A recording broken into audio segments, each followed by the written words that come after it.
63 years ago, George VI died, and his eldest daughter, Elizabeth, ascended to the throne as Queen Elizabeth II. And it has been a quite remarkable reign, during which time she has seen the coming and going of 12 British prime ministers, and, as we all know, the world has changed incredibly. Now, if you look at any coin with the Queen's portrait on it, you will see around her head written the words Elizabeth II, DG, REG, FD.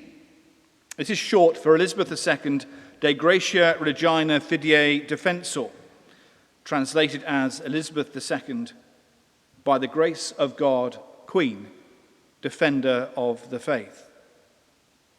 The Queen's position is inseparable from the Christian faith as the supreme governor of the Church of England. And as a country, those of us in the UK are in the privileged position of having a monarch who has a deep personal faith, a faith that she shares publicly with the nation during her annual Christmas message. And the Queen gains strength and inspiration from her Christian faith daily to carry out her very difficult and complex role. But it would seem that such expressions of personal faith are becoming far less common. Last week, those of you who were here will have heard Grant in his sermon make reference to some recent research done by the Pew Research Centre. For those of you who weren't here or who need a reminder, let me just say, according to their research, the Pew Research Centre has come up with some statistics that show that the Christian share of the US population is declining, while the number of US adults who do not identify with any organized religion at all is growing. Moreover, these changes are taking place right across the religious landscape of the United States, affecting all religions of the country and many demographic groups. While the drop in Christian affiliation is particularly pronounced in young adults, it's occurring among Americans of all ages.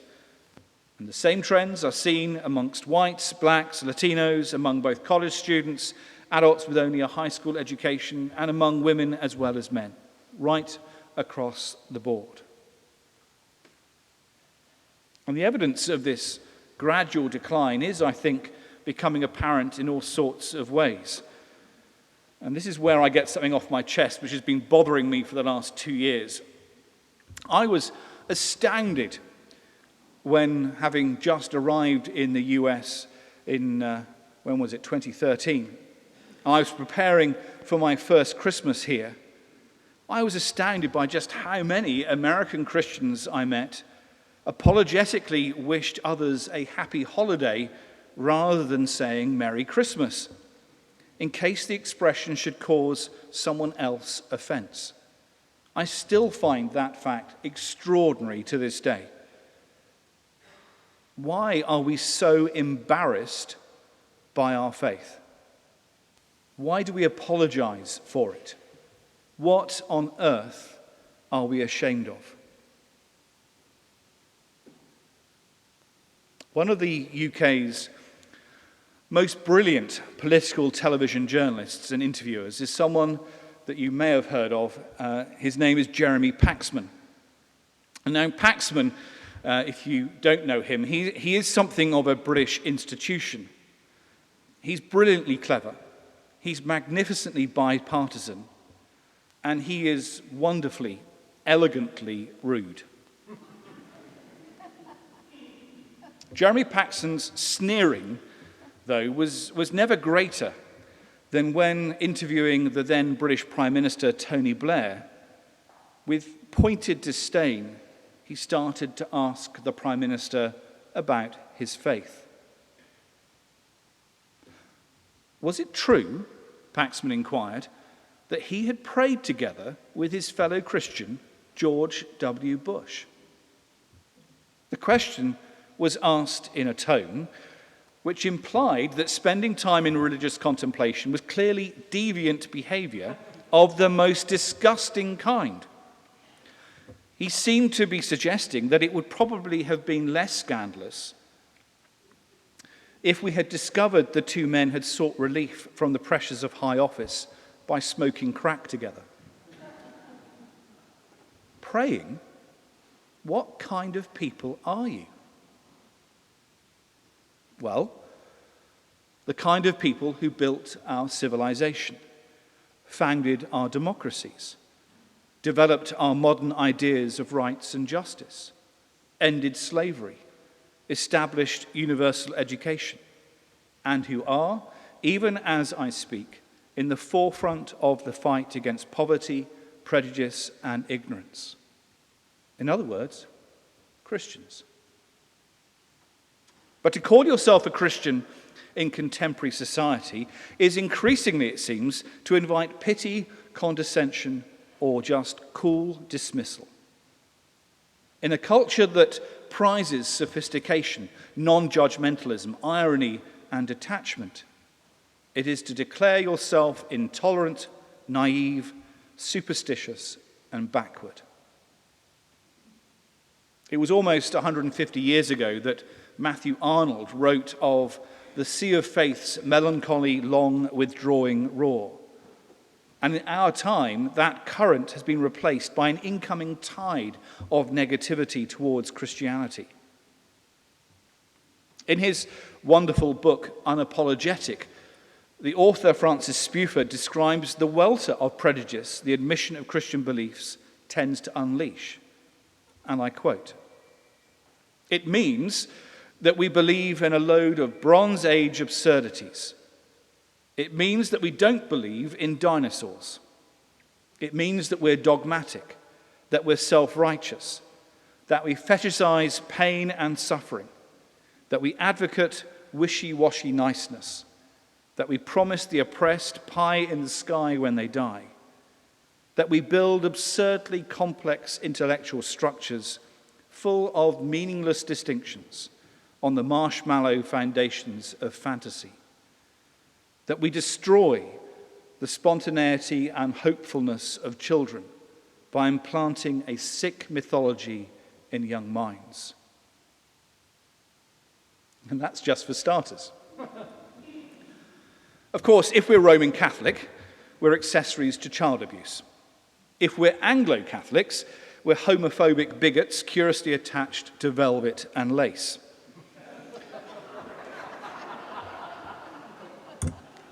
If we're liberal Anglicans, we're pointless, hand-wringing conscience hawkers. And if we're evangelicals, we're creepy obsessives who are uncomfortable with anyone enjoying anything more louche than a slice of chocolate cake. Even in the area where Christianity might be supposed to be vaguely relevant, moral reasoning, it's casually assumed that Christian belief is an actively disabling factor. When Paxman asked Blair about his praying habits, he prefaced his question by suggesting that the Prime Minister and the President found it easier to go to war in Iraq because their Christianity made them see everything narrowly in terms of good or evil, black and white, them and us. Far from enlarging someone's sympathy or providing a frame for ethical reflection, Christianity is now seen as a mind-narrowing doctrine. Where once politicians who were considering matters of life and death might have been thought to be helped in their decision-making by Christian thinking, by reflecting on the tradition of Augustine and Aquinas, by applying the subtle tests of just war doctrine.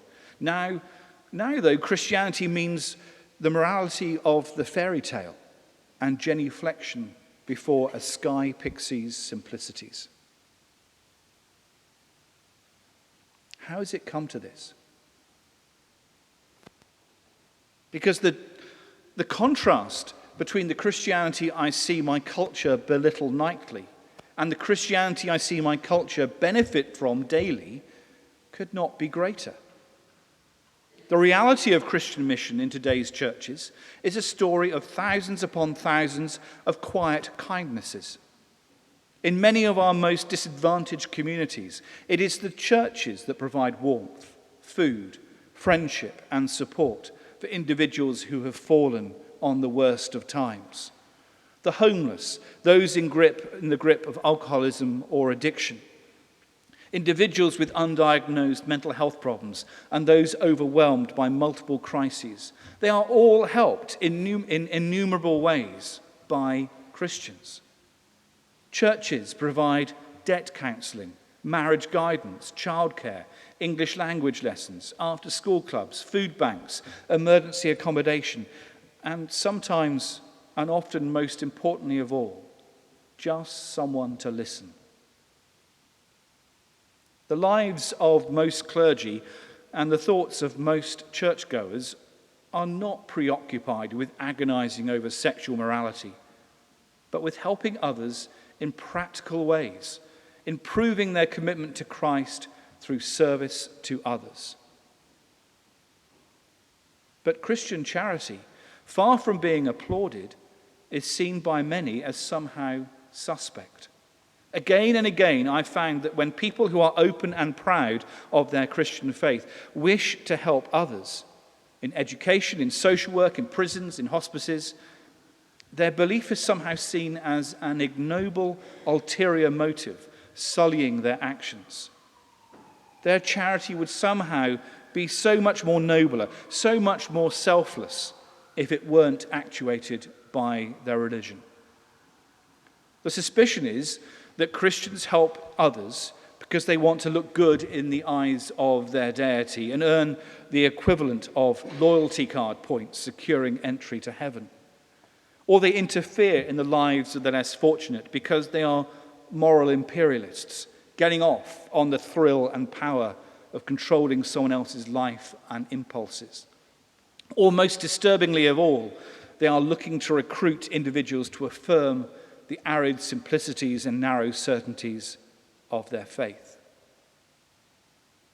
This prejudice, that Christian belief demeans the integrity of an action, is remarkably pervasive and on occasion singularly vehement. Now, I suspect that one of the reasons why any suggestion of religious belief, let alone motivation on the part of people in public life, excites suspicion and antipathy, is the assumption that those with faith consider their acts somehow sanctified and superior when compared with others. Relativism is the orthodoxy of our age. Asserting that any one set of beliefs is more deserving of respect than another is a sin against the Holy Spirit of non-judgmentalism. And proclaiming your adherence to the faith which generations of dead white males used to cow and coerce others is particularly problematic. You see, you stand in the tradition of the Inquisition, the Counter-Reformation, the Jesuits who made South America safe for colonization, the missionaries who accompanied the imperial exploiters into Africa, the Christian brothers who presided over forced adoption, and the televangelists who keep this country safe for capitalism.